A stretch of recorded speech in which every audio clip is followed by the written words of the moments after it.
Hi friends, எல்லாருக்கும் வணக்கம். எல்லோரும் எப்படி இருக்கீங்க? நல்லா இருக்கீங்கன்னு நினைக்கிறேன். பாருங்கள், நம்ம செல்லக்குட்டியை கட் பண்ணியாச்சு. நம்ம வாழை மரத்தை கட் பண்ணிட்டேன். வின்ட்ரு வந்துருச்சு, ஸ்னோ பெய்ய ஆரம்பிக்குது.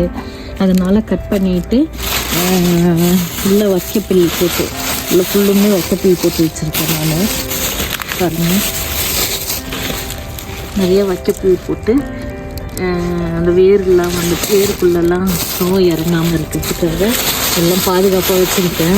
அது மேலே கட் பண்ண வாழை இலையெல்லாம் மூடி வச்சுருக்கேன். ஏன்னா ஸ்னோ பெஞ்சு அந்த பனி உள்ளே இறங்கிச்சுன்னா வேரெல்லாம் பட்டு போயிடும். அதுக்கப்புறம் மறுபடியும் இந்த செடி தளர்ந்து வர்றதுக்கு கஷ்டம்.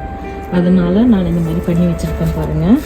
அதே மாதிரி ஒரு அவகோடா செடி வச்சுருந்தேன் நான். அது கூட பாருங்கள், நான் வைக்கோலெல்லாம் போட்டு அதையும் நான் கவர் பண்ணி வச்சுருக்கிறேன். இன்னும் ஸ்னோ பெஞ்சு அந்த பனி இறங்கினா கூட கவலை இல்லை.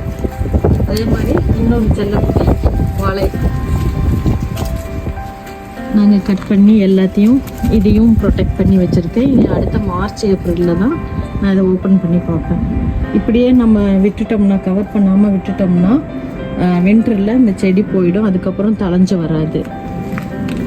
நம்ம ரோஸ் மாரி ஒன்றும் ஆகாது வின்டருக்கு. எத்தனை வின்டர் வந்தாலும் அப்படியே தான் இருப்பாங்க.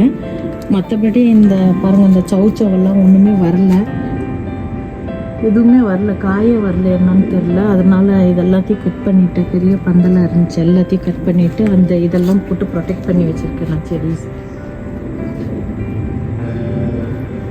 ஓகேங்க. நம்ம ரோஜா செடி பார்த்திங்களா, ரோஜா செடி எல்லாம் காஞ்சு போய் இனி சம்மரில் தான் வரும். இதுக்கு மேலே அவ்வளோதான். இனி எல்லாம் ட்ரிம் பண்ணி விடணும். நான் ட்ரிம் பண்ணுறதுக்கு டைம் இல்லை. டைம் இருக்கும்போது எல்லாத்தையும் ட்ரிம் பண்ணணும். இது நம்ம செரி மரம். இது அதே இலை காஞ்சி போயிடும். இனி நெக்ஸ்ட் இயர் தான் பார்க்க முடியும். இதுக்கு மேலே நான் கார்டனில் அவ்வளோ நான் பார்க்க மாட்டேன்.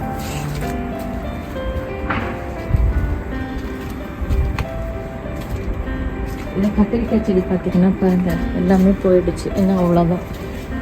இங்கே இருந்த காயெல்லாம் நான் பறிச்சிட்டேன். இன்னும் 1-2 தொங்கிட்டுருக்கு. அதை மட்டும் அப்புறமா பறிச்சுக்கிறேன் நான். மிளகாலாம் இன்னும் காய ஆரம்பிக்கலை. இன்னும் போயிடும், அவ்வளோதான். இந்த மாதத்தோட எல்லாமே போயிடுங்க. இந்த பச்சை பசேல்னு இருக்கிறதெல்லாம் போயிடும். இந்த அவரைக்காய் மட்டும் வருமோ என்னன்னு எனக்கு சந்தேகமாக இருக்குது. ஆனால் பூ விட்டுருக்கு, காஞ்சிடும் எல்லாமே. ஓகேங்க. இந்த வீடியோ பிடிச்சிருந்துச்சுன்னா லைக் பண்ணி, ஷேர் பண்ணி, சப்ஸ்கிரைப் பண்ணுங்கள். இன்னும் அடுத்த வீடியோவில் சந்திக்கலாம். பாய்.